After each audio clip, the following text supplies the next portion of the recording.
Beneath the golden glow of ancient ruins, Rome stands timeless, a city where history and modern life entwine. Every cobblestone street whispers stories of emperors, artists, and show jumpers. And today they shall do the same about the world's greatest show jumpers. From the Colosseum to hidden piazzas to this here Cerco Massimo, Circus Maximus, for stage 14 of the Global Champions League. Championships up for grabs, fighting for survival, criteria and dozens of possible outcomes. Here we find ourselves for yet another magnificent stage of the GCL. Welcome to the city of Rome and welcome to what is going to be a spectacular day of show jumping. What better way to then start today's show with the team, with a man who was successful here last year in 2024. In fact, has been successful all over the world, but we bring him here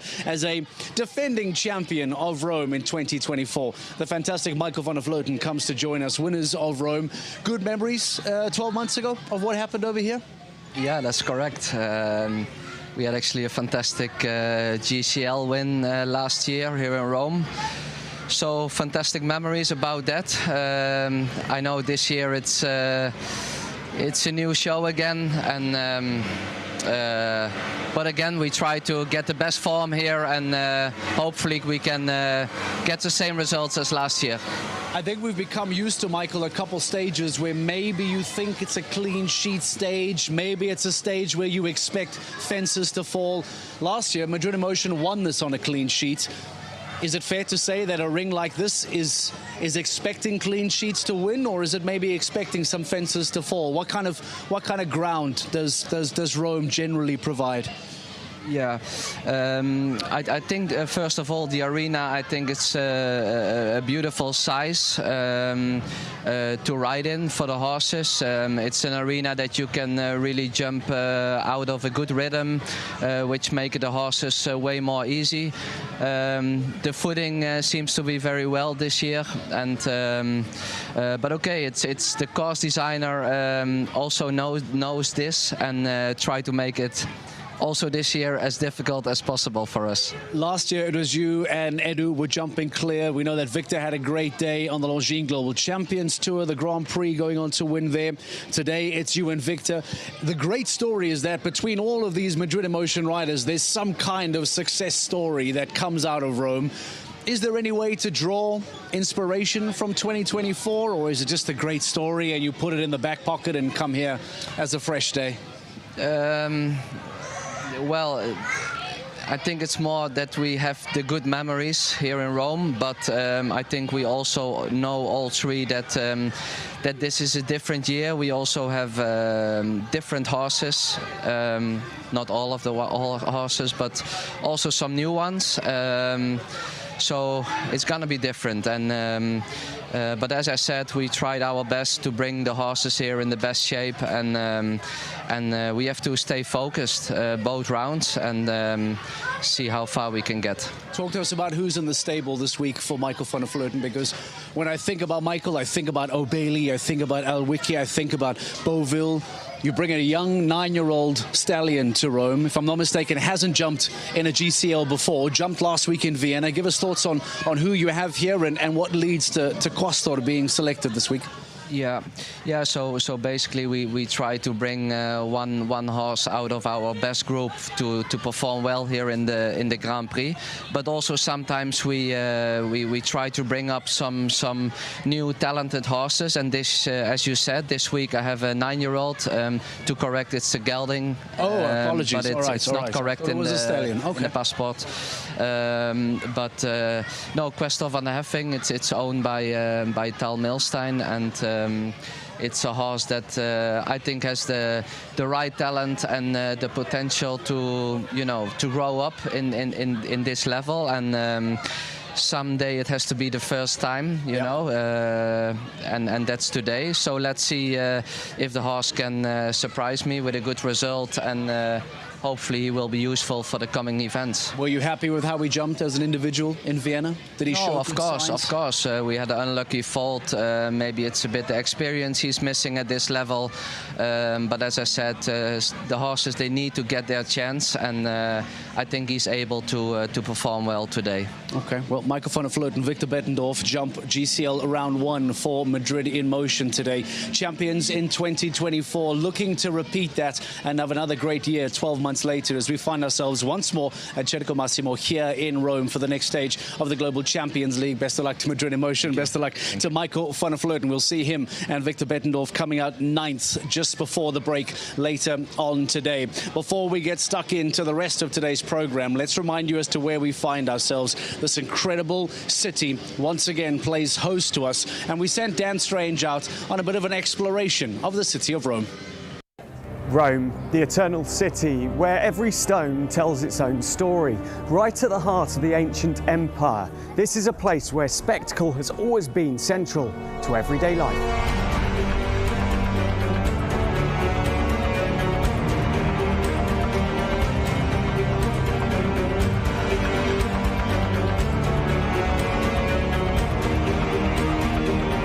The Colosseum, once a stage for epic battles, roaring crowds and plenty of drama.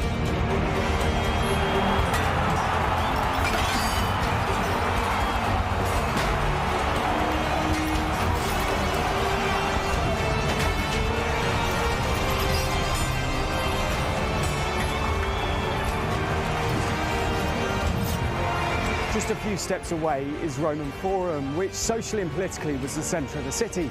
From speakers and merchants to senators too, everyone crossed these streets.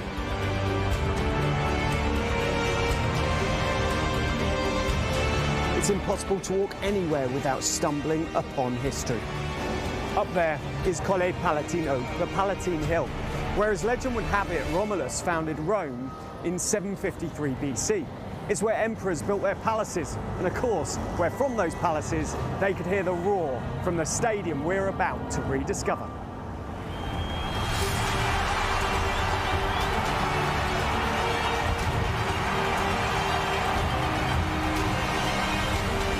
And here we are at Circus Maximus, once the home of chariot races, now ready to welcome the world's best riders and horses. A stage which combines precision, passion and elegance, with memories made to last for eternity.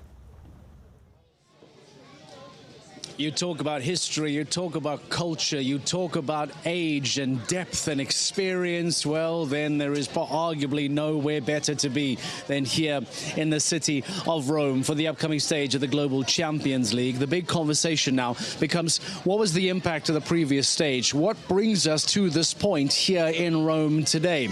There was far less sunshine and far less warm weather in the previous stage, and despite some rain and some woolen beanies, the action was still fantastic. Let's take you back then to the previous stage and remind you as to what happened in Vienna, Austria. Welcome back. It's the second part of the Global Champions League. We're in Vienna. Riesenbeck International, powered by Horse Gym. Christian Kukuk comes back on George. Last fence coming up. This is quick also. Here we go. Where's he going to finish up? 76.19. So now he hands over. Philip Wysett, Oreo DR. And another clear round for his team.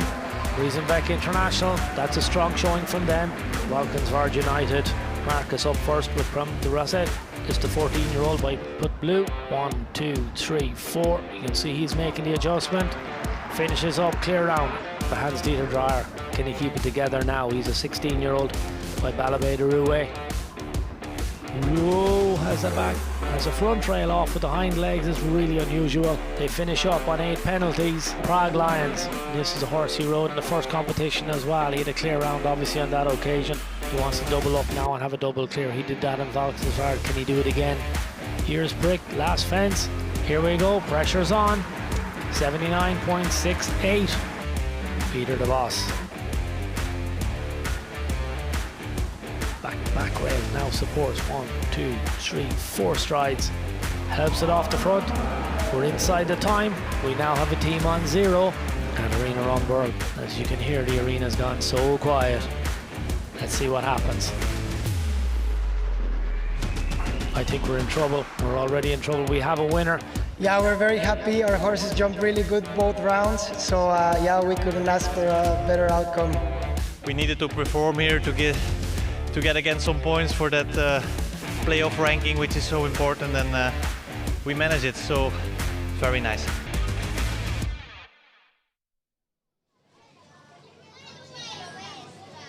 What a season this is turning out to be for the Prague Lions, powered by the Czech equestrian team. Once again, Fernando Martinez Soma jumping superbly. And once again, those riders from the Prague Lions getting maximum points, now finding themselves in third and are becoming a real story for the GCL Super Cup semi-finals. That, of course, comes later on in the GC Prague playoffs in November. What is the impact of Vienna now? That becomes the big question. What is the result of that stage in Vienna that brings us to Rome for stage 14? Valkenswaard United, the current championship leaders, holding on to a ever so slight advantage over Kunststars, powered by the Iron Dames, the defending champions. What a great storyline that is. Two-time winners now over the Kunststars, who are looking to become two-time winners themselves. Prague Lions, we mentioned, the Shanghai Swans starting to lose a bit of steam, but do not take your eye off Razorback International, powered by Horse Gym. We know they like to finish strong. Madrid Emotion, we heard from Michael van der Vleuten just a few moments ago. A good performance here today, like they did in 2024, can catapult them into a top 4 conversation. And FECI's Istanbul Warriors, powered by the Carpe Diem equestrian team, are still chasing this dream of a top 4, top 5 finish. But that is what it currently looks like at the top of the standings at the end of Vienna. This is what the championship race looks like. As we head on to the second page, all sorts of problems for the Paris Panthers, who, as it stands, will play no part in the GCL Super Cup later on this year. The Monaco Comets unable to relive the dream that we saw of their fellow teammates of the Kunststars. It has been a tough season for them as they get to find their feet. We've heard a lot from the Monaco Comets riders who said that Deborah Meyer has given them time. She is patient with the project and does not expect instant success, despite it happening with the Kunststars in 2024. The big question now is, how does that potentially look in a couple of weeks' time? There are so many scenarios. There are so many different ways this can play out. Victory here for this team, an elimination for that team, still with 3 stages to come here in Rome and Rabat and in Riyadh. There are arguably 1,000 ways that this can go. Luckily, we have giant supercomputers that help us explain these scenarios. It is our job to break it down, to simplify it, and to deliver a more chewable example.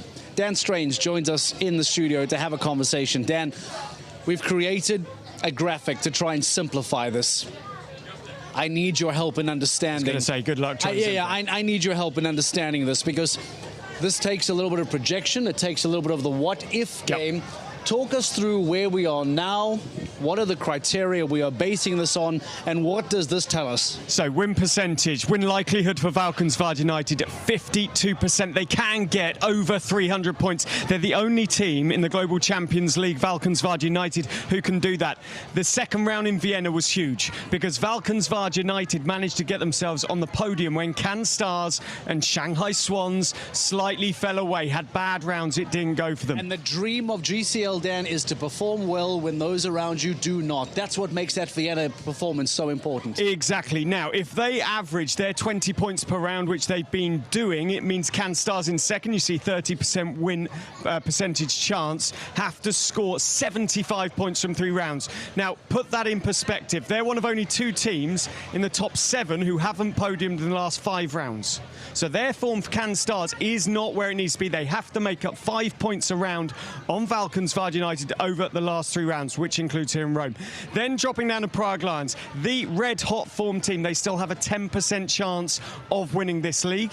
They won in Vienna, they won in Valkenswaard. They are absolutely red-hot form. I feel like they deserve a little more, and I know this is what the numbers are telling us. It's not what you're deciding, but This is what the numbers are saying. But based on that form, based on this late climb, I'm fighting the supercomputers. Prague Lions need to be higher than that, surely. If they perform well again today, come on. They've got to make up 10.33 points per round, which can sound like a lot, it can not sound like a lot, but it is a lot, really, when you're having to do it consistently. 10.33 points per round on the two top teams is a lot. Then you've got Shanghai Swans. Now, they're a team whose form has dipped massively. Ben Mayer, 20 faults in round two. Championship contenders for the first half of the season. They seem to have lost a bit of steam. They won in London, and since London, it's not gone their way. And then Riesenbeck International, 3 podiums in a row. 3 podiums in a row. Talk about late momentum for the Prague Lions. Riesenbeck are a team that have late momentum as well. And when you have both Weishaupt brothers, when you have Christian Kuckuck lying around, this is a team that, again, I argue, probably feel like they deserve a higher number than that. No wins for Riesenbeck. But and this is one of the criteria that goes into the supercomputer. You're asking why Riesenbeck are only at 6 when they have such a good team. This is being judged on so many different factors. But 5 podiums. So what it means, what it boils down to, the championship is still wide open. Although Valkenswaard United are the top dogs, 14 points clear of Canstars, it's still wide open. The podium spots in the Global Championship still absolutely wide open. And that race for the top 4 to make the GCL Super Cup semi-final in Prague and the GC playoffs and not have to go through the quarterfinals, still wide open. Plus, of course, as you said, down at the bottom, Durham, Paris in their own mini battle to try and make it to Prague. And the joy of all of this is that we can put into this supercomputer 1,000 different scenarios, and Team X could get eliminated in round 1 today, take home 0 points, another could win, and that graphic will completely change by the end of the night. And when you look at it, when you think of that, if in round 1 especially there are eliminations of these top, it's not just top 5, of these top 7 teams. Madrid in Motion won here in Rome last year, they're in 6th. Basel Cosmopolitans, they're going well, 4th in Vienna. So if one of the top 4 get eliminated, it really brings the teams below into that equation and everything reshuffles. Welcome to the world of show jumping, and that is just how and why it is so beautiful. It is never locked in, it is never guaranteed. Let's talk about that race for the crown and focus on those top 2 for a second. You have the defending champions in the Canstars going head-to-head with the current championship leaders, Valkenswaard United. Guys, Valkenswaard United, it was a bit of a, not a let-off in Vienna, Hansi, but you got the podium in Vienna almost against the run of play, if that's the term to use. Is that how it felt? Yeah, we were really surprised. We had 2 good rounds, I think. We had 8 points, but then in the second round it happened a lot, and we ended on the podium. Good. The first time you've ended on the podium this year without a certain Gilles Thomas. Now, Gilles, you're back in this weekend.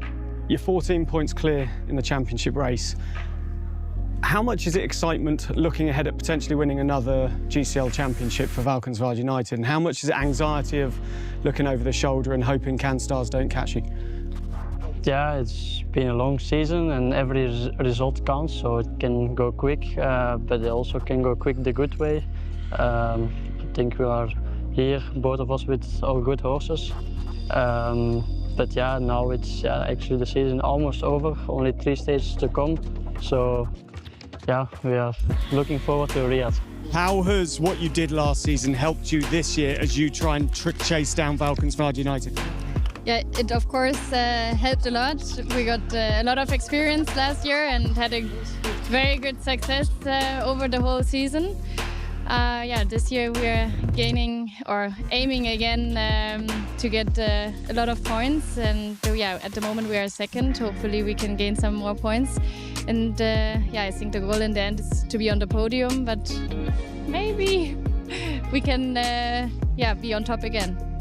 Hansi, when we look back at Vienna, going into that second round or coming into the back end of the second round, Canstars had the opportunity to make a big statement points-wise, and they didn't manage to do it. How much pressure, how much of a pressure cooker scenario has that put on them in second now? Yeah, we have every class, right? We have pressure, and I think with the experience, the pressure goes a bit down, and yeah, we stay focused, but not be nervous. In Vienna, the team rode really well, but took risks at the end and they didn't quite pay off. How big an opportunity was that missed? Yeah, it was a big chance for us, but like you said, we are one team, and if one have not the good feeling, we have still to fight and to accept. So Anastasia I think she still had a good round, but we were missing points, and in the end, we are still second. But like you said, we had 2-3 shows where we could easily still stay in front. But yeah, this is the excitement of the show, of the classes. Your founder was Jan Tops. What's he said to you in the background? What's been his word? You have to ride clear today. That's it? That's it. Just easy. one round at a time? No, yeah, okay. He knows the sport. He's already so many years in the sport, so he knows also how it goes. But definitely before every round, he tries to motivate us. Yeah. Deborah's a winner. We know that. She's also very, very close to her team and really tries to build you as a team. What has been her words of inspiration coming into this weekend and looking forward? Well, we always know that there's no pressure from her side. And like you say, she's staying close to us, and in the end, it's in our hands. And yeah, we try to follow our dreams and to keep fighting till the end. Last time in Vienna, you managed a podium without Gilles Thomas. This week, you've got him here, so surely that stacks the odds in your favour. I think it's even easier. He's a clear round machine. I have to ride well, and then it works out. Longines United having a conversation alongside the Cunt Stars with the Iron Dames. We're having a chat to Dan Strange. The race for the crown, we are starting to refer to it as the two top teams towards these final stages of the 2025 season continue to go head-to-head in search of a GCL championship win. Coursewalk is officially underway. You'll see behind me, and the riders now officially getting their Coursewalk underway. I've been seeing Uliana Vizzani, the course designer, with his team, walking the strides, measuring everything to perfection. That is all ahead of GCL round 1 coming up in a few moments' time. Also, just an FYI, a magnificent day for a bunch of school kids that have come out. And can you imagine how fantastic that opportunity must be for young schoolgoers here in Rome to be a part of the Global Champions League and have the opportunity to be present here in Circus Maximus and be given what seems to be, I imagine, a guided tour of the Coursewalk, which I think is magnificent. And if I hold the line for just a bit, in fact, I can show you that. A couple of young school kids are now at the in-gate, and they will be given a private walkthrough of the Global Champions League. Here's another look at them. I think this group is next. There's one that's in the in-gate. Talk about memories, core memories for these young show jumping fans. That's wonderful. Maybe we do something with the kids a little bit later on today. For now, though, let's talk about the home team. Let's talk about the Rome Gladiators, powered by Cavalleria Toscana, Nadia Petersteiner, and the young, impressive Yali Cass, sitting down with us to have a conversation about how it feels to host a GCL stage. Yali, Nadia, welcome to Rome. Welcome home for the Rome Gladiators. Nadia, I'll start with you. Just give us the emotion, give us what it feels like to actually ride for Rome in Rome. It's always special to ride on the venue of your team. It's nice to be here and be part this weekend. And the city, like Rome is Rome, and there's nothing else to say. I think it's just a pleasure to be here. And it's all about the team, Nadia. It's been a very different season for the two of you this year, but a good season. Yali, young, upcoming, exciting, the youngest GCL rider ever. And for you, a more experienced role in the team. Is that fair to say? What's it been like in terms of experience for you? We have a nice team with like Yali as a young rider, as John in the first half of the season, and Peter the second, with so much experience in her life. I'm a little bit in the middle, but we have a team where everybody has his place, and it's a good ambiance and everything together. So we have a good year together. Yali, what's it been like learning from great riders like Nadia, like John Whittaker and others? It helps a lot. In the warm-up, when we walk the course, I learn from their experience, and they help me do my best. What's your experience of Rome been like? What's your highlight of Rome? There is really nice atmosphere here, especially at the show. I jumped here last year, and the crowd, everything. There is so much atmosphere. It's so nice to be in the arena, and you feel really historic venue. It is a very historic venue. Away from the show, Nadia, when you're, wandering the streets back to the hotel or hanging out, where's your favourite place to go? Favorite place, that's difficult to say. I think the whole city is amazing. I was here for the first time last year. We were visiting a little bit, and I think there's so many special places, and it's just an amazing city. Jali, having lived here, you know the passion of Italy. Passion and Italy go together hand in hand. What are you expecting from the crowd here in Circus Maximus? It could be really quite intense. Yes, but I love it. I love the pressure, I love the support from the crowd, and I hope I'm gonna make them happy. So Nadia, a big weekend, home pressure. Do you feel pressure being in Rome? We have always a bit pressure riding for a team, not only for ourselves, but I think in the end, once we're on the horse, it's one show like the others, but we try to get as small as possible what needs with the pressure. In 3 words, can you sum up what Rome Gladiators means to you? Jali, I'll start with you. Young, passionate, and winners. Team spirit, experience, and young talent. If Rome Gladiators win this weekend, it would be a huge outpouring of emotion. It would be a bit of a surprise from this season in the GCL. For Jali, we know it'll have to be gelato to celebrate. Nadia, for you, champagne? I think, yeah. Yeah, I'll buy gelato for all the team. Jali Kass and the incredible Rome Gladiators lineup with Nadia Peter-Steiner. Now, I'm afraid they're not very tall, and I want to take just a moment before going to Dan Strange, but I mentioned some of the school kids that have now come on tour and coming to take a look at Global Champions League, and here they are now being guided around the ring, which I think is absolutely magnificent. They now find themselves walking towards the Longines fence here just behind us. We just talk about wonderful memories being created here in the Global Champions League, wonderful moments and opportunities, and here they all are getting an opportunity to get a private Coursewalk, which I think is remarkable. Speaking of the actual teams that are now going to be jumping, the Mexico Amigos powered by the H5 stables. Let's hear then from Carlos Hank Guerrero standing by with Dan Strange. Dan, let's get some thoughts of Carlos Hank. Yeah, thanks, Mark. From the school children that aren't the tallest to Carlos Hank Guerrero, who I think is the tallest rider on tour. Carlos, you've walked the course. It's a really intriguing course, this one, because it doesn't look like the most difficult, but there are some interesting nuances. What's your view? Yeah, exactly. I think Giuliano gave us quite a few options today for the ones that are going to be trying to go a bit faster and going for the class.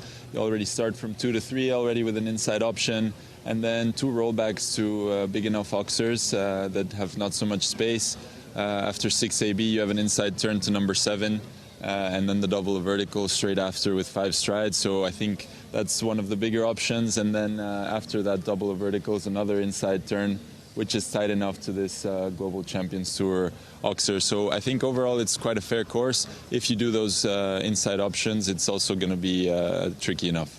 Mexico Amigos, same 2 riders today as you had in Vienna. Confidence high? Yeah, we have different horses, same 3 riders. We're going to try to make a change for the second round maybe, but hopefully a better result than Vienna. Thanks, Carlos. Good luck to you and the team. Mark, back over to you in the studio. Thank you very much, Dan Strange. Thank you very much to Carlos Hank Guerrero, giving us some thoughts on what to expect today in the Global Champions League Round 1. Jumping alongside Eduardo, they will be 8th to go, the 10th ranked Mexico Amigos for today's competition. We are moments away then from officially kicking off GCL Stage 14 here in Circo Massimo, Circus Maximus in Rome. We thank you for joining us on a gorgeous autumn's afternoon in the wonderful Italian capital. We stand by for the first team to be coming out in a few moments' time. I remind you that that is going to be the Stockholm Hearts powered by H&M We Love Horses. Jean Richard and Olivia Philipparts will be the first team to come out. Hans-Dieter Dreyer and Gilles Thomas. We talk about an exciting start to the competition. We remind you that GCL Round 1 is drawn by competition. The competition is drawn by an auto-generated computer. And take a look from a championship perspective what this start list looks like. with Falkensward United in second, Canstars in fourth, and the Shanghai Swans in 6th. So all in the first half of the competition. We will then see the top-ranked chasing teams all fighting for that championship before the break, and then advantage to Prague Lions, who in 3rd place will have the entire rounds to focus and look at how Shanghai Swans jump, at how the Canstars jump, and how Falkensward United jump.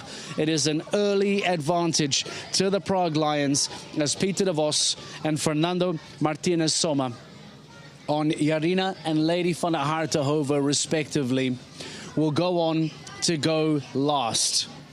A wonderful, wonderful advantage for the Prague Lions to see how things play out. Only then, based on the performances of GCL Round 1, will the start list for GCL Round 2 then be defined.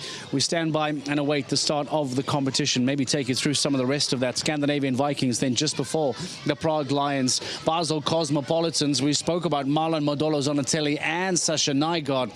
They will be jumping for Basel, who too are still fighting for a GCL Super Cup semi-final place to try and somehow claw their way back into the top 4. Let's see, we once again go back to Dan Strange, maybe for some closing thoughts before we get ready to start. Dan Strange, give us some closing thoughts ahead of GCL Round 1.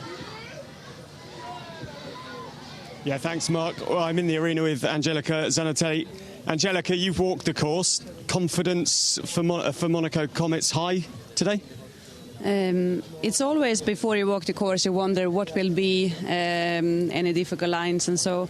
But I have to say after walking I feel pretty confident. I really like the course. You have some options where you can go inside or around, leave out a stride here and there. But from walking it looks like a very fair and friendly course. So. I mean, for sure it will be false enough, like always. Many times it looks easy, and then in the end it's not as easy as it looks.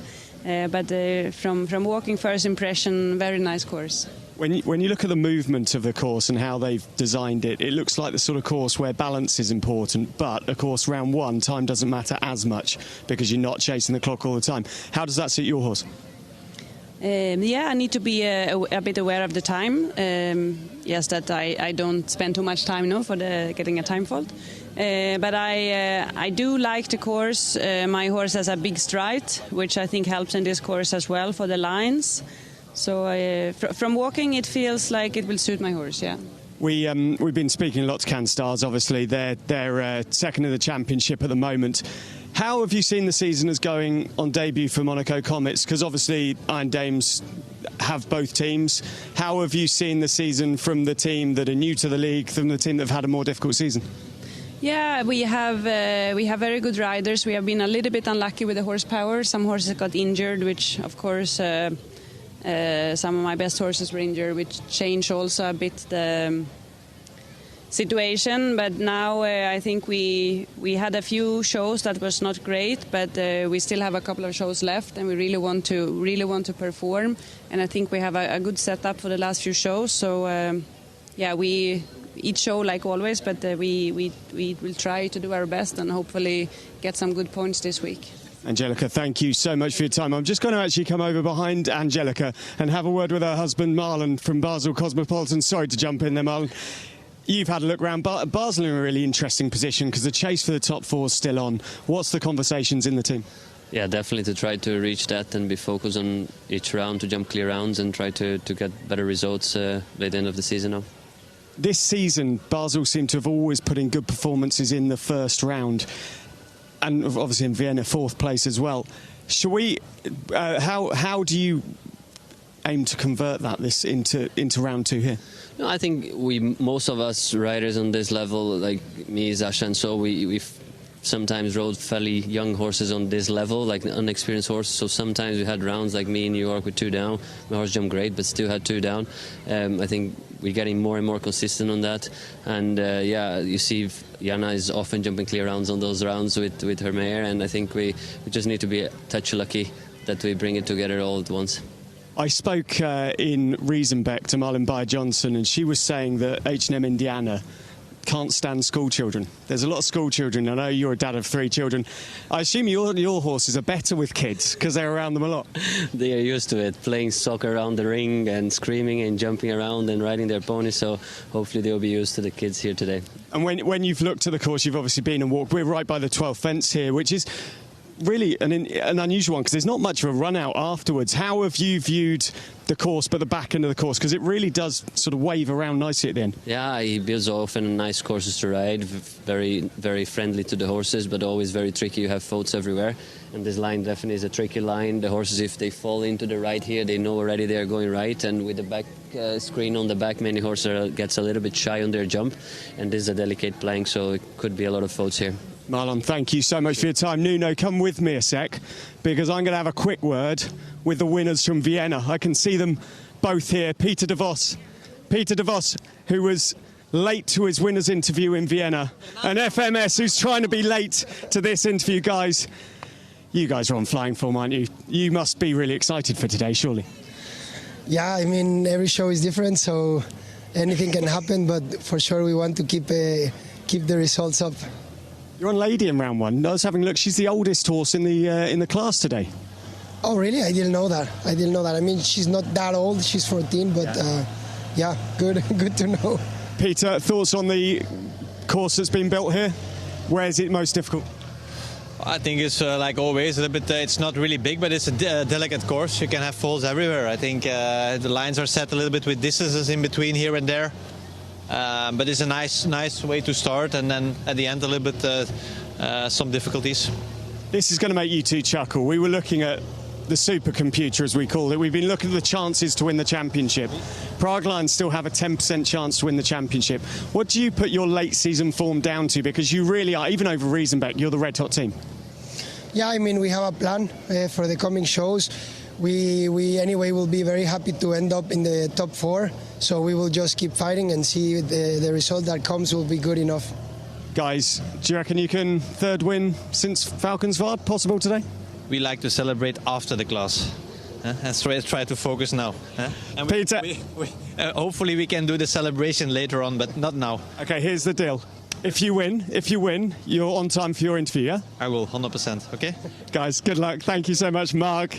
It's been a really exciting, busy one in the arena here in Rome. Back over to you. Fighting words from Peter de Vos. If they win, they will only be celebrating later. Keeping his eye on the game, keeping his eye on the ball, as you would say in the world of football. Lady van der Harthoven and Jarina jumping for Fernando Martinez Sommer and Peter de Vos. Dan Strange is very, very correct. They are a team in red-hot form. Multiple GCL stage wins this year. Currently inside the top 3, keeping the pressure on the Canstars, keeping the pressure on Valkenswaard United.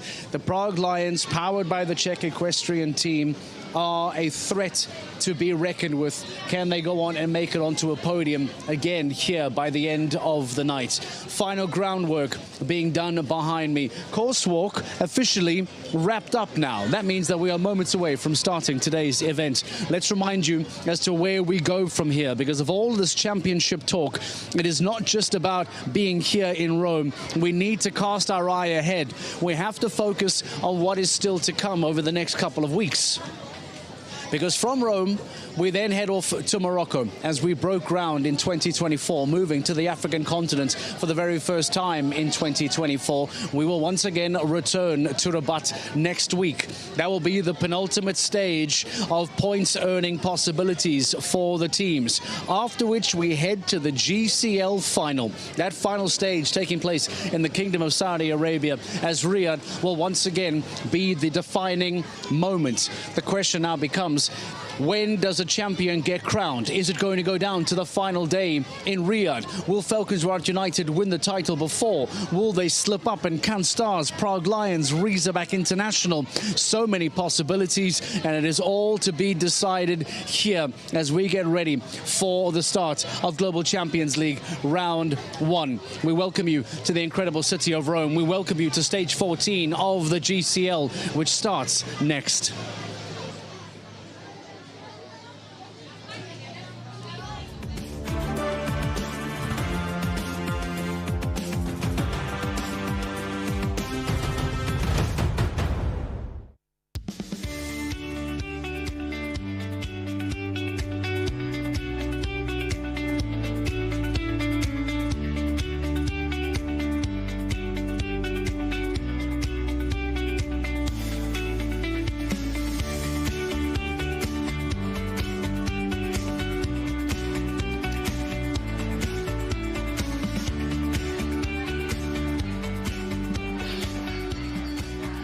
And welcome to Rome for the latest stop on the Global Champions Tour.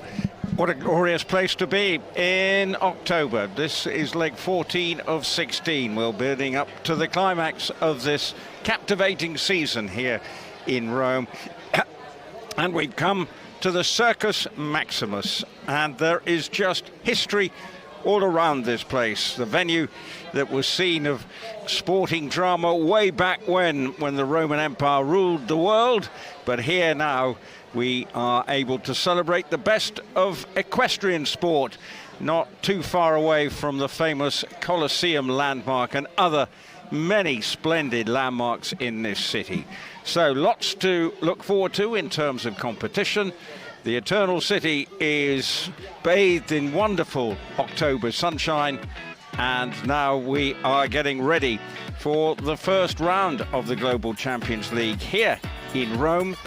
First, we'll have the individual competitors, of which there are 13 going, and in amongst those, we'll be jumping Uliana Bassani's course, will be some of the best horses around. Liena J is coming out for Martin Fuchs, and really will be expect to be a force to be reckoned with over the weekend. So riders settling down. It's just a magnificent location here.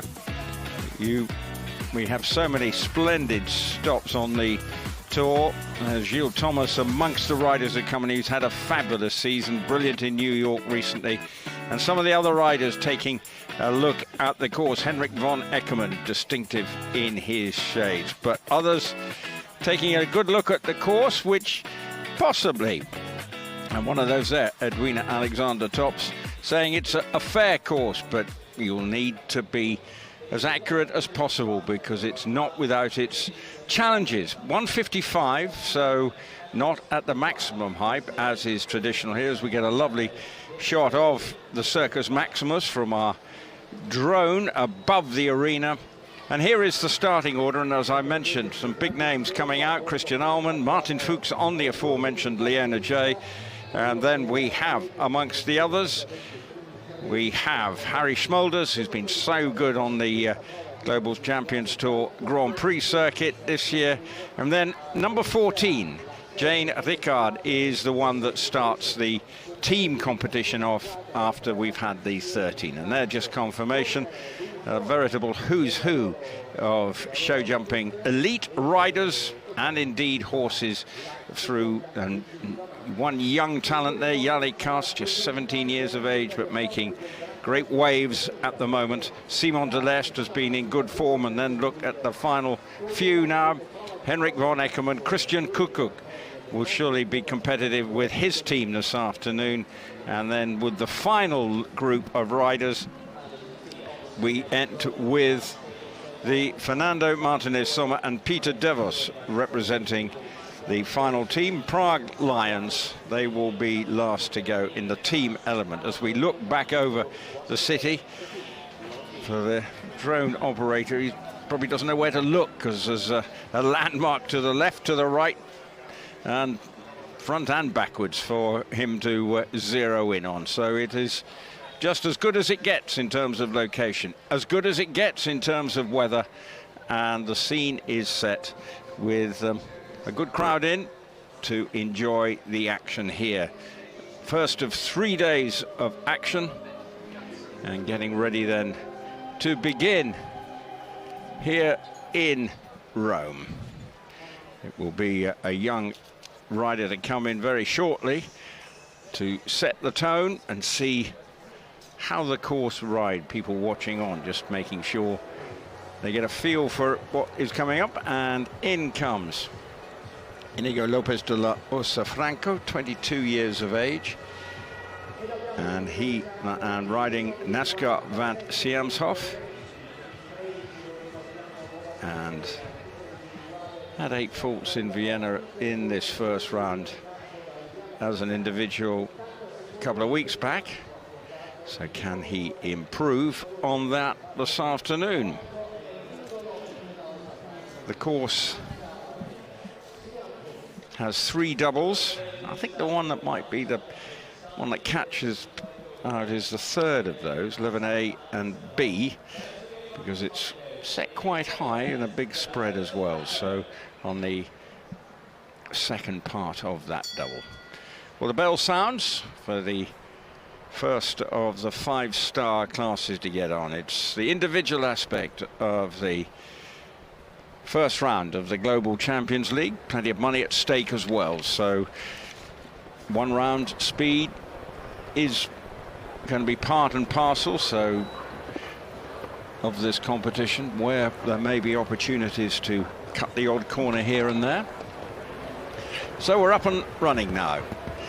And coming to the first fence, just a routine fence at 150, taking a shorter route back to fence 3, which is just again at 150. And now coming back round to 5, the Prague upright in front of the hospitality section. The first of the doubles then. 150 first part, but unfortunately he's had that first part just in a little bit of shade as well.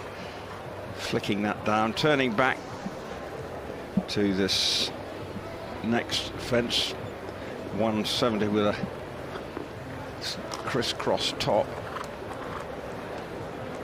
Now coming back. Now to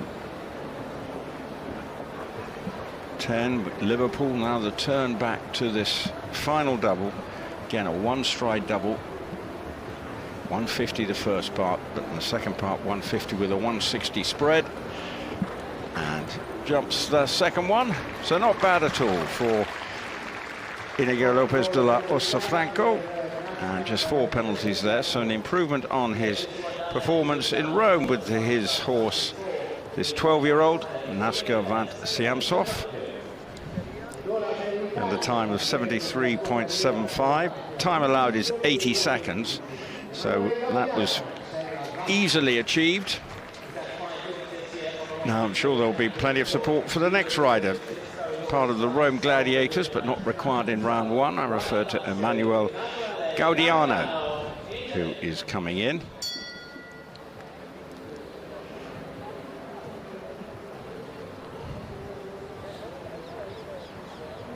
And he is riding Vasco 118, 11-year-old.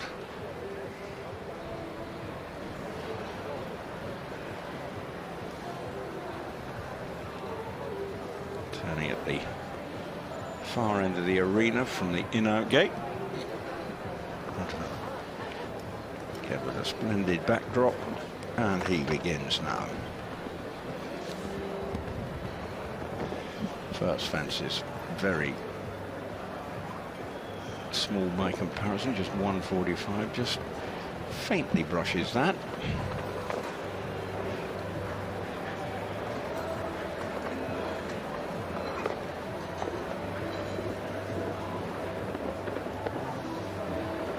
Nicely through the first double.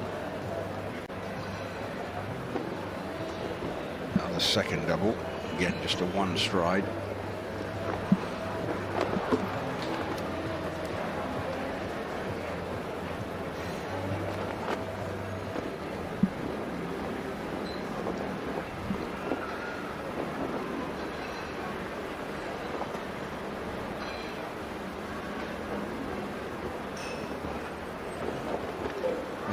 Very straightforward at present, but a couple of fences down, so disappointing in the end. 65.66, so the time is an academic one, so I think we could see some quick clear rounds here. Brushing that second part of the second double, rolling into it. Stands at 155, that second part. So disappointment there for Emmanuel Gaudiano. Next up, one of the experienced riders coming in, Ireland's Dennis Lynch, riding a 10-year-old catch-out, relatively inexperienced mare.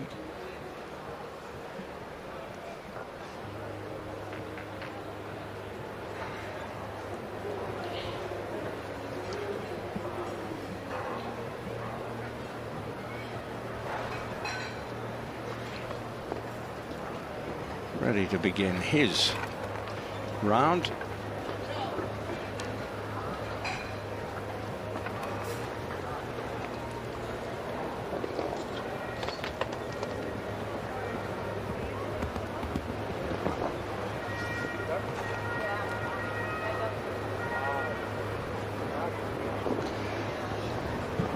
Looks as if he wants to be quite quick coming to the next. Turning back to the side, the upright, the Prague upright.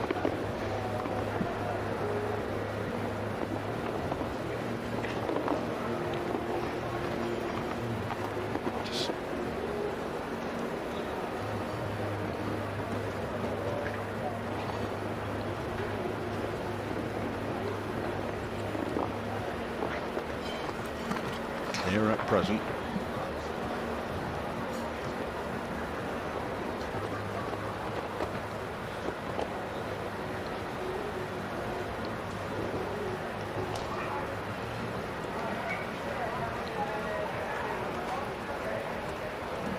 How quick Emmanuel Gaudiano was. Coming around in 65.66. But catch-up has gone clear for Dennis Lynch in a time of 73.55 seconds. Made it look very effortless indeed. He wasn't really going flat out, but got everything right, and is the first of the clear rounds.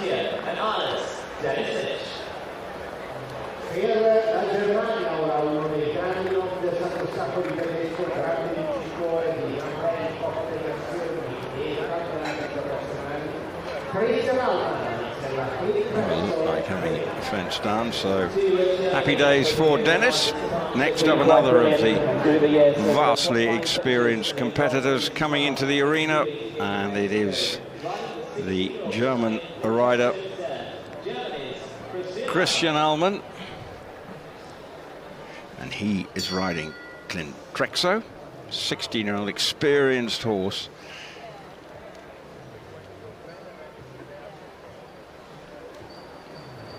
Christian just taking one last look at possible lines. Impassive features.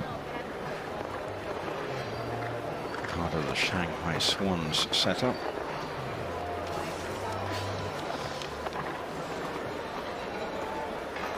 Katarina Romberg and Max Kuhner will be representing them in the first round.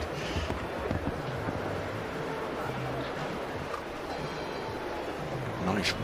Big short turn there to the third fence.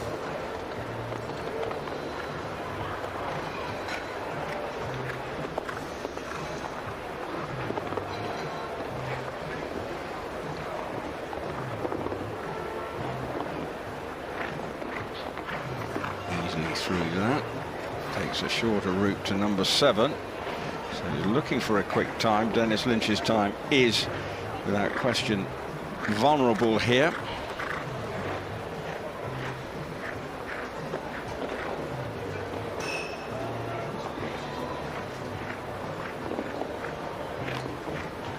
In short here to get round to the double at 11A and B. And coming to the final fence, easily over, pops that, quick time. 65.30. Shows what's possible. Very good round indeed. Plenty of short turns there to make sure that he's posted a marker as far as the individual element of this first round of the Global Champions League is concerned, because, as I mentioned, decent prize money up for grabs for this class, and Christian Allmann has put himself in position to get a piece of that here this afternoon with his experienced performer. Now, next up, it is Zoe Hanconta riding La Una. She is a 4-star Grand Prix winner at this height. And La Una, a 14-year-old bay mare.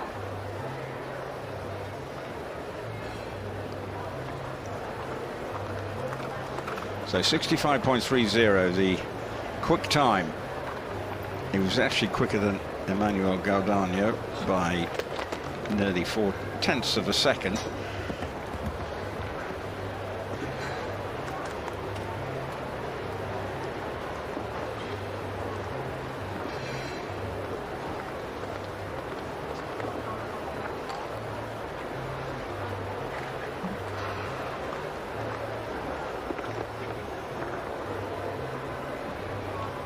He remains clear.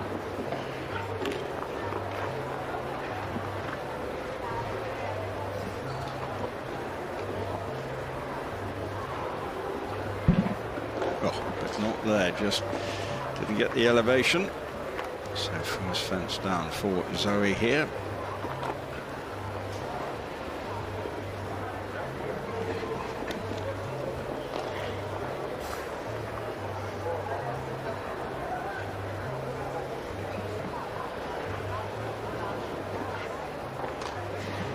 Still just with the ball, but that's shown not a bad time in terms of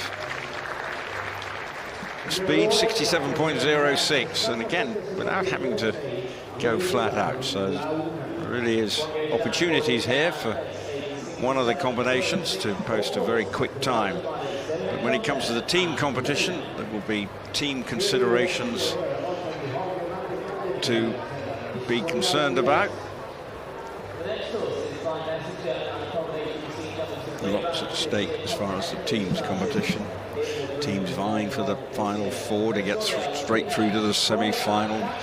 Longines United looking to consolidate their position at the top as we again get another lovely view back across the city from Andra.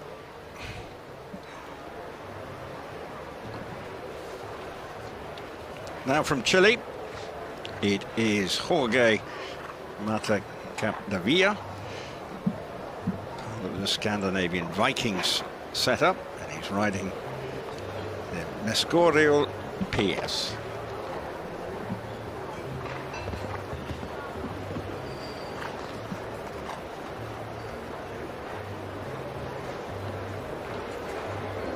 Ooh, just spooked at that, didn't want to know.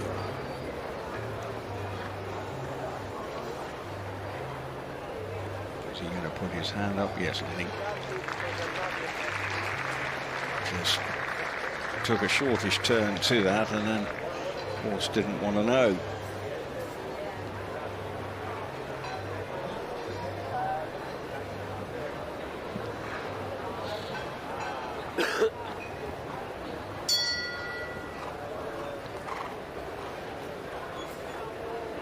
So coming back towards it now. And this time, plenty of air over it. Unfortunately, that fence is down too.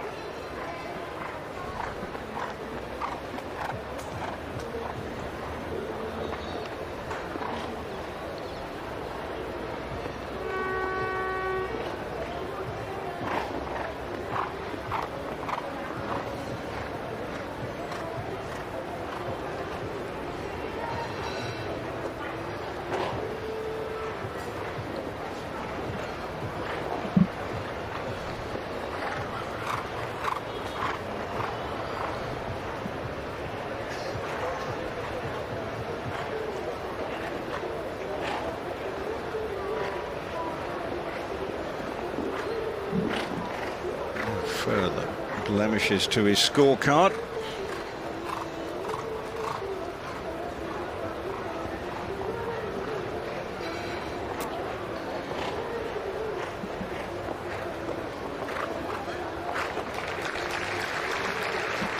So that refusal at fence 3 plus another fence down means that there were time penalties to add to those two, so 91.34 is time, 20 penalties for Jorge Matacapdevilla.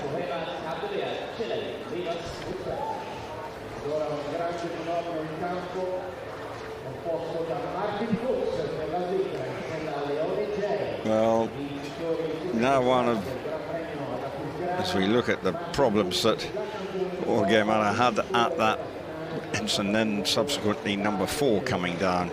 So a disappointing round, but now coming into the arena, one of the great combinations in the sport, and they've been so successful over recent years. And it's Martin Fuchs, and he's riding Leona J. And obviously we'll have Grand Prix on his mind with this fabulous gelding. Maybe this just is a warm-up. Such a consistent performer at the highest level. And just looking, perhaps not going flat out, just getting a horse comfortable. Hasn't been over competed recently, but has been competing in some of the big competitions. Fabulous to see this horse here.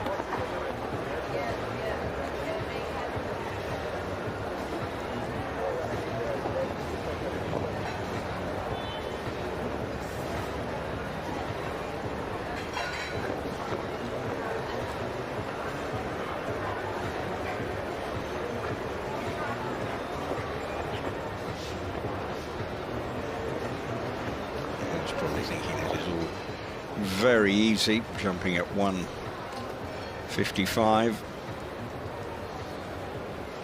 Never looks like having anything down through the double, coming to the final fence. The time is academic because, well, just inside the 80 seconds, but nearly designed with the Grand Prix in mind. We have a second round, which is actually, as a qualifier as well, the top 40, and you'd expect Leona J to qualify amongst the top 4 Sunday's Longines Global Champions Tour Grand Prix.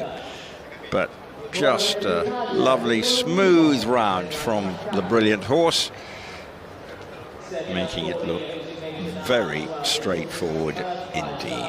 Now we come to another of the local riders, and it is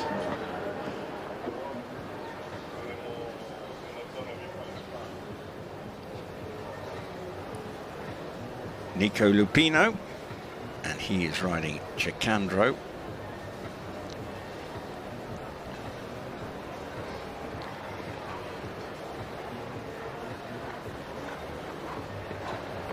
So can he give the local crowds something to celebrate here with a good round? And he's on his way.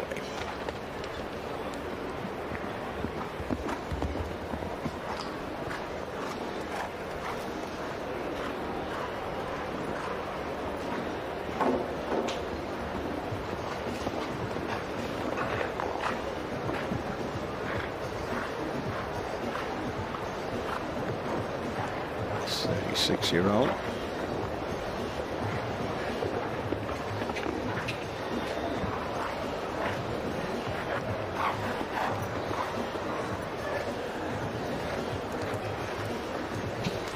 Unfortunately, it falls down, so disappointing.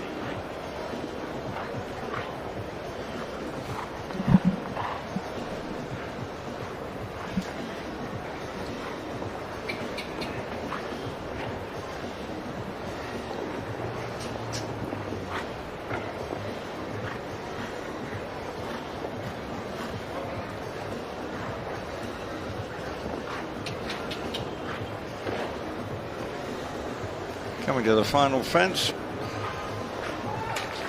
73.40 the time there for Nico Lupino, but unfortunately those 4 faults not early part of the round. Fence 3 turning back round. Well, we've seen a refusal there, so just depends how tight you make the turn. Well, next up from Germany, it is Michael Viveg.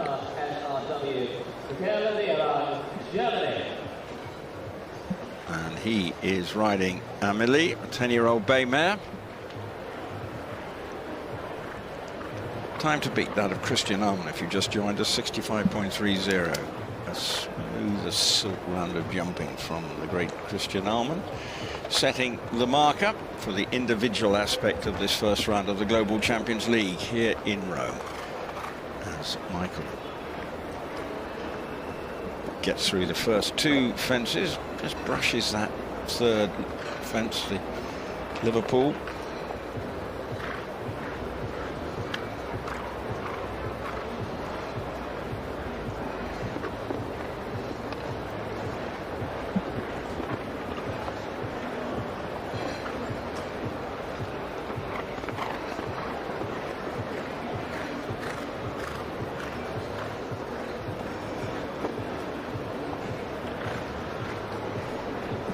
Stays clear. I say the quickest.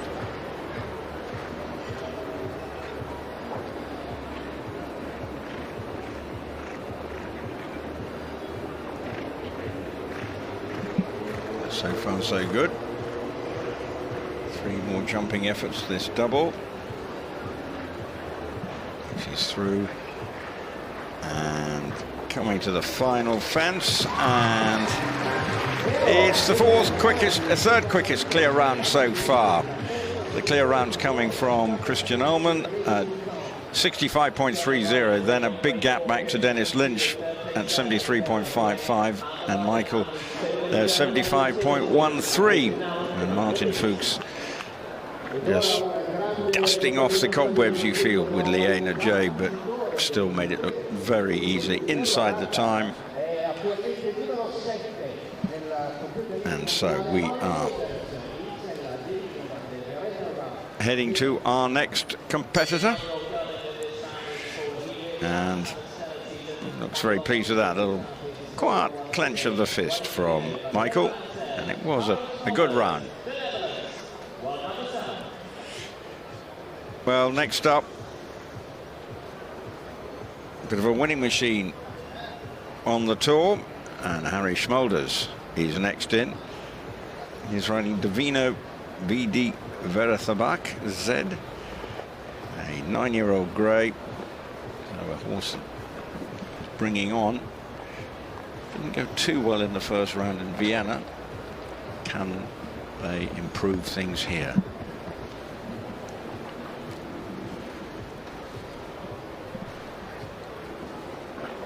That fence is a tricky one, it seems, that turn back. It's catching 1 or 2 out. I'm sure it'll be noticed by the team riders when we begin that. We've just got 3 more to come after this, so there will be some thoughts there. Watch that turn back to 3 as Harry continues on.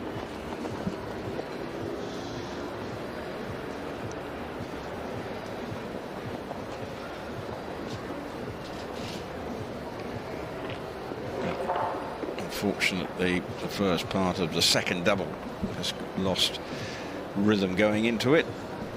So at 8 now for Harry on this young horse.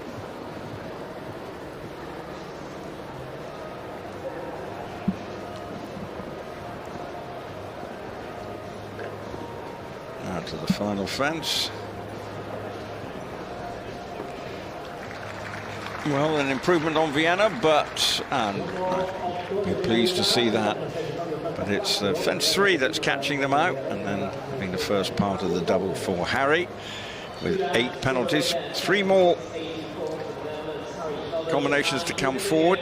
Niels Brunsils, Pier Giorgio Bucci, and Eduardo Alvarez Aznar. Those are the 3 more to come in. Then we'll have a short break before we get ready for the team aspect of the Global Champions opening day here, first round.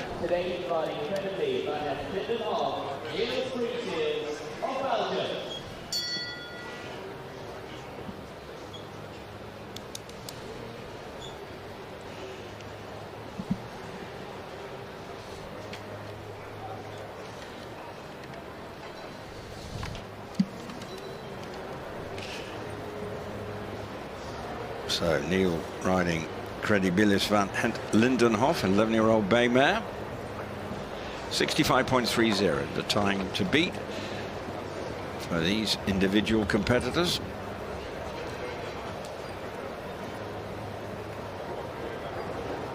Oh, another one's had they done.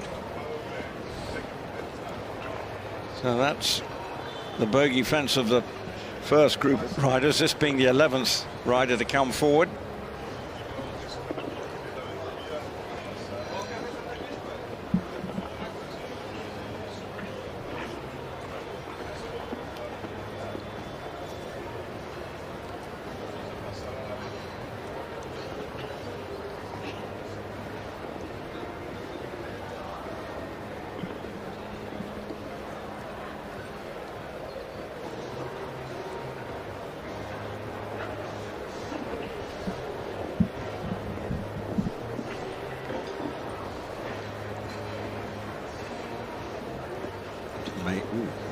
Ducking and diving there.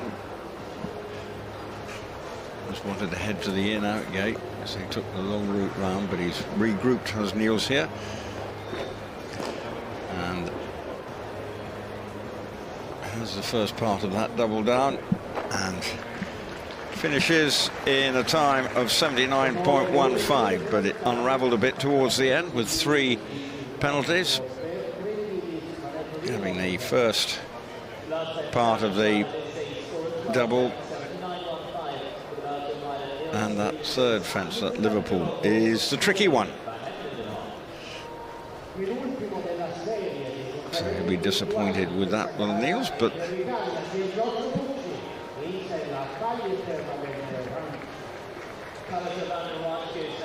now another of the Italian riders here.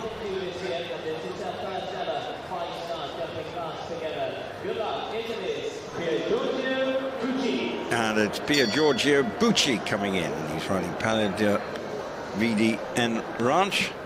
10-year-old grey, experienced campaigner.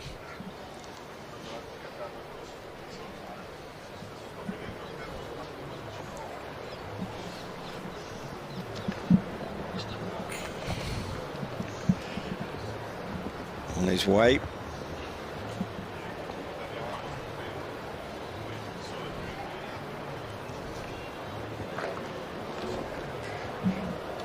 Bit of a hash of that again, so fence 3 is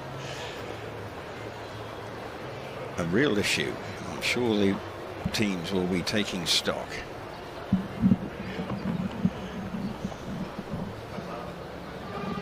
The option of either go round the fence that will be used later.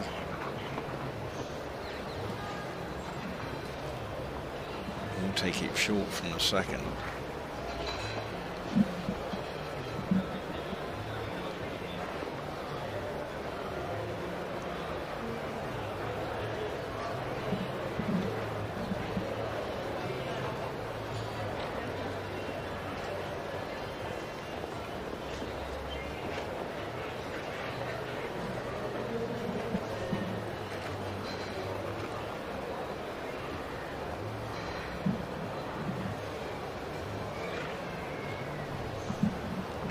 Coming to the final fence, which pops nicely enough and inside the time, 79.20, but unfortunately another one's had fence 3 done, and so that time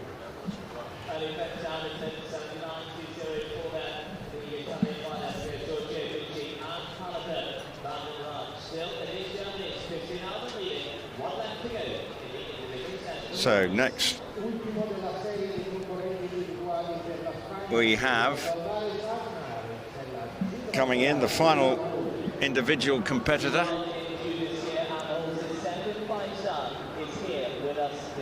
Is Eduardo Alvarez Aznar, part of the Madrid in Motion team, who actually a hat-trick seeking here this afternoon. They've won the last 2 editions of the Global Champions League here in Rome.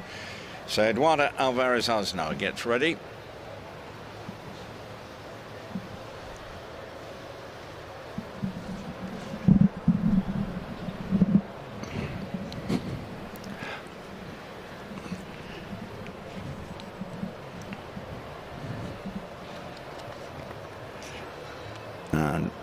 begins on Gibraltar Via Rose.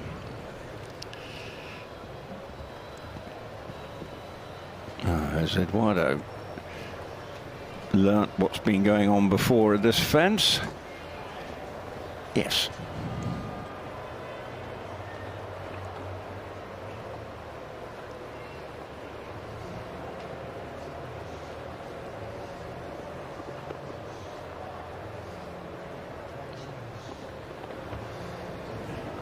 Your 9-year-old.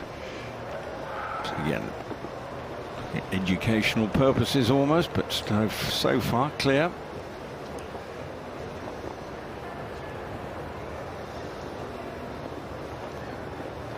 Oh no, just not two-stride double catching his horse out.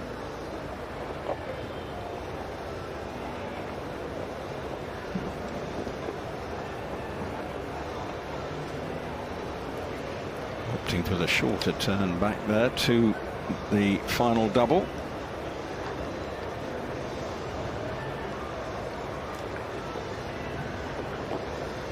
And well inside the time, but 4 penalties added with that 1 fence down. But Christian Ahlmann has shown what is possible,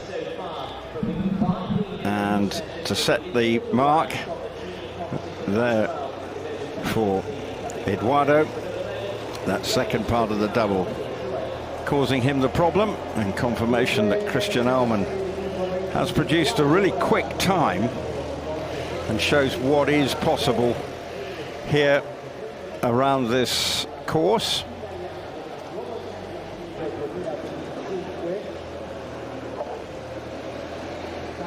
As we get ready for the team competition. And let's just confirm the individual standings. As I mentioned, Christian Ahlmann over 8 seconds quicker than his nearest rival, Dennis Lynch, catcher. And then Michael Veywick looks very pleased. Well, he was very pleased with his round, but nearly 10 seconds slower. But Christian Ahlmann has set the tone in terms of pace, and there's just confirmation of the other scores for the other individual competitors here in this Global Champions League round 1.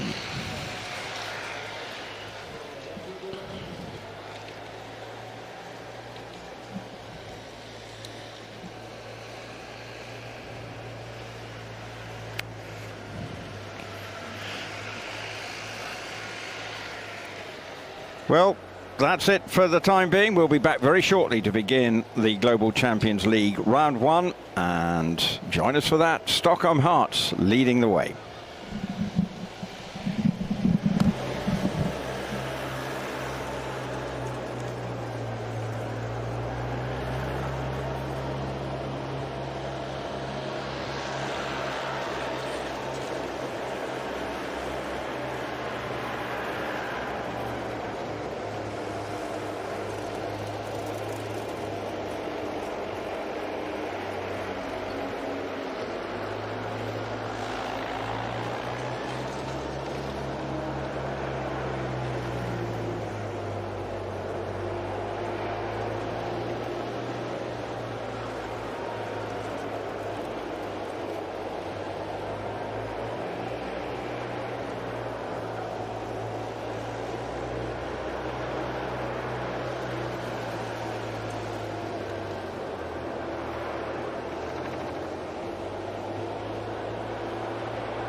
Welcome to Rome.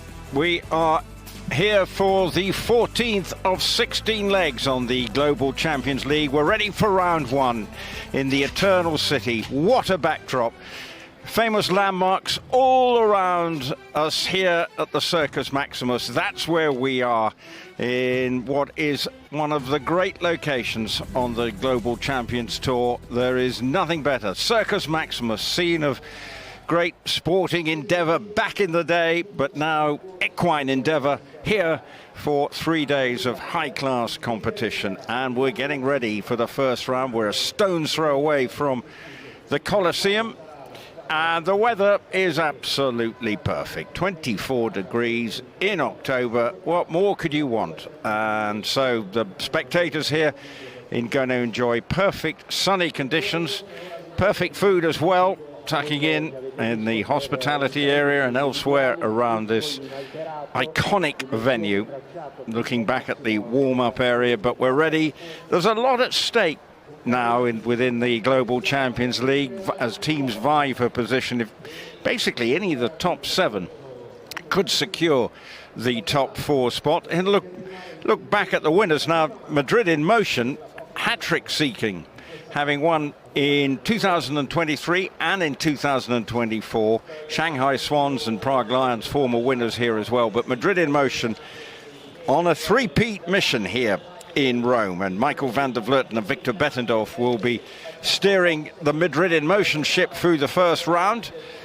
And obviously expectations on them. Madrid in Motion currently 6th in the standings, and a good win here could put them higher up there and maybe move into that top 4 spot. But Valkenswaard United have been brilliant. They're leading the way. Then it is Cannes Stars and Prague Lions and also Shanghai Swans looking, and probably Basel Cosmopolitans, the final team, who will have aspirations maybe.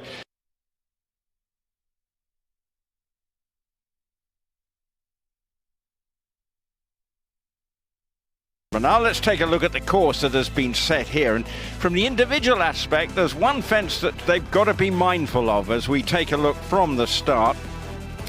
There's a routine fence to begin with on Uliana Vazani's course, just a 145 and a 145 spread, just to loosen up. Then a relatively straightforward upright at 150, the Longines fence, but it's this turn back to 3 that is causing some riders some issues, as they just seem to get it wrong, because there is a short route there, then moving across to 4, and now we turn back down to the side of the arena, the Prague upright at 150, and then there's a run to a 5-stride run to the first of the 3 doubles, and coming to it, the first part 150 and with a 150 spread, then it's 1 stride and then to a 150 upright, and then that's fence 6, and then it's looking where we're maybe looking at time, where they could perhaps cut in, turning back to 7. Quite a imposing looking fence as they come through and heading on and still going and coming to this next double, which is one that has caught some out, and as they continue on their way and looking towards the final stages of the course, it shouldn't really catch too many out as they come to this one. But then there's another turn back to 11A and B. Now this could also, has just been a little trappy for 1 or 2 as they come round to it, because it's a shorter distance than the first double, so just got to make sure you keep the momentum going. It's 150 first, and then it's a 150 and 160 spread, so that means you've got to keep the momentum as they come towards the end of the round, and then there's a gallop onto the final upright, fence 12. So 12 obstacles, 15 jumping efforts. Time allowed is 80 seconds. Very routine, it has to be said, in terms of what has gone before. And so I'd have to say, as the time should be academic, But here's the starting order. We kick off with the Stockholm Hearts, Jane Richard and Olivia Philipparts leading, and then the Valkenswaard United, top of the pops and the standings, and the combination to be feared, Hans-Dieter Dreher and Gilles Thomas. Next up, Paris Panthers, been a struggle in 2025, but Clara Pizzozzi and Guido Grimaldi representing them. Next up, Cannes Stars, solid season. Sophie Hinners and Katrin Eckermann riding for the Cannes Stars. New York Empire, Robert Murphy from Great Britain and Ireland's Bertram Allen representing New York Empire. Next up, Shanghai Swans, Katharina Romberg and Max Kuhner. He's riding Julius Caesar, seems appropriate here. Rome Gladiators, next up. High expectations on there, Nadja Peter-Steiner and the Wonder Kid, Yali Kaus at 17 years of age. Next up, Mexico Amigos. They are Carlos Hanguero and Eduardo Pereira de Menez. Next up, Madrid in Motion, looking for that three-peat. Michael van der Vleuten and Victor Bettendorf are in charge there. Then we next up have the Istanbul Warriors of Simon Deleste and Henrik von Eckermann. They surely must be competitive here this afternoon. And the way the Riesenbeck International have been going recently, you expect Max Wieshout and Christian Kuckuck to be a formidable duo in this first round. Then Duarte Seabra and Gregory Cotard representing the Saint-Tropez Pirates. Monaco Commons with Edwina Tops-Alexander and Angelica Augustin Zanatelli. Then the Doha Falcons, they'll be looking for a decent result. It's not quite gone their way. Sheikh Alec Khalid Al-Talan and Bassem Mohammed, his horse is in good form at present. Then we see the next up, Basel Cosmopolitans, Marlon Modolo Zanatelli and Sasha Nygaard. Scandinavian Vikings are represented by Lara Treba and Amanda Landenblad. And then finally, Prague Lions, again, been in good nick recently. We have Fernando Martinez Sommer and Peter Devos. The duo in action in this first round. So, we're getting ready for this, and class and the Stockholm Hearts have come in with first up Jane Ricard riding Aquitas VH Bagarov, and his 10-year-old. So can she get the Stockholm Hearts off to a good start? Olivia Philipparts also has been in terrific action for his team. The best result for the Stockholm Hearts this season was third in Monaco, but the Swiss rider is the one charged with getting the team off to a strong start.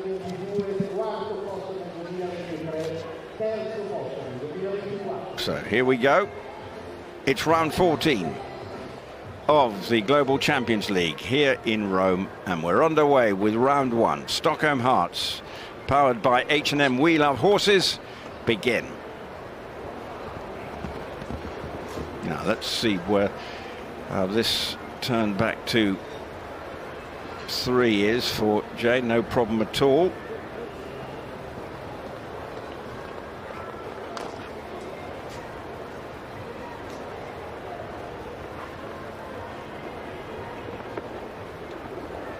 Staying clear at present is the first double. There is an opportunity to cut inside that. We have seen combinations do that. Jane attempting going the longer route, but she's certainly not hanging around.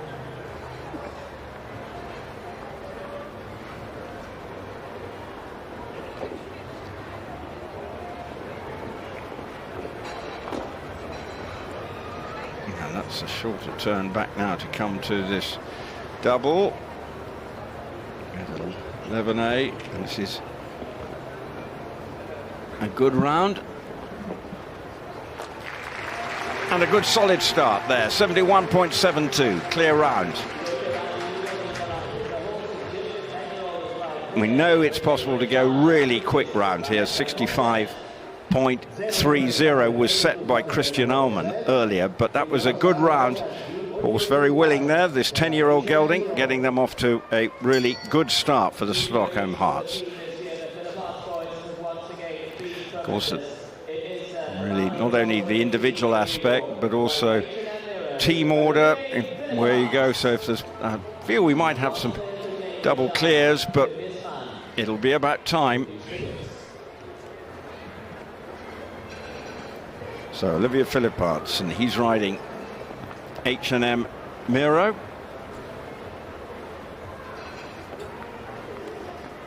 Has won on the Longines Global Champions Tour Grand Prix circuit with this horse.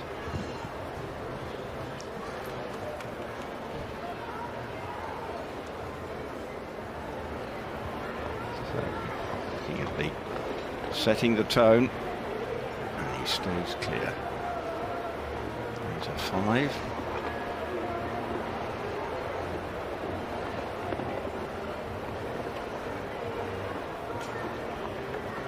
Shorter turn back there.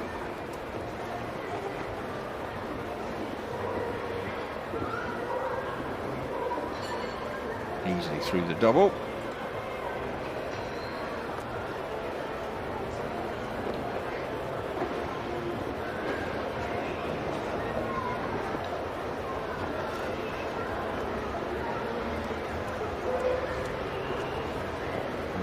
Setting the tone definitely for the team aspect of this Global Champions League today, popping this final fence, and that is a very good time indeed. And although just having one fence down in the end, 65.58, frustrating, and a little bit of disappointment as well, because that's a good time, but it did look as if he'd been going really well, with a look of slight frustration.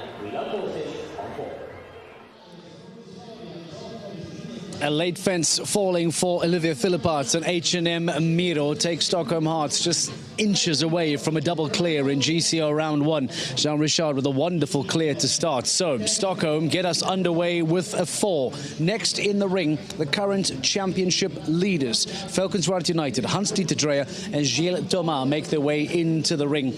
How important is this round for their championship ambitions? They want to put the pressure immediately on the Canstars and the Shanghai Swans, who are to come in the first half of today's field. If you want to watch the rest of the GCL live from Rome, sign up for a GCTV live pass and come join us at Circus Maximus.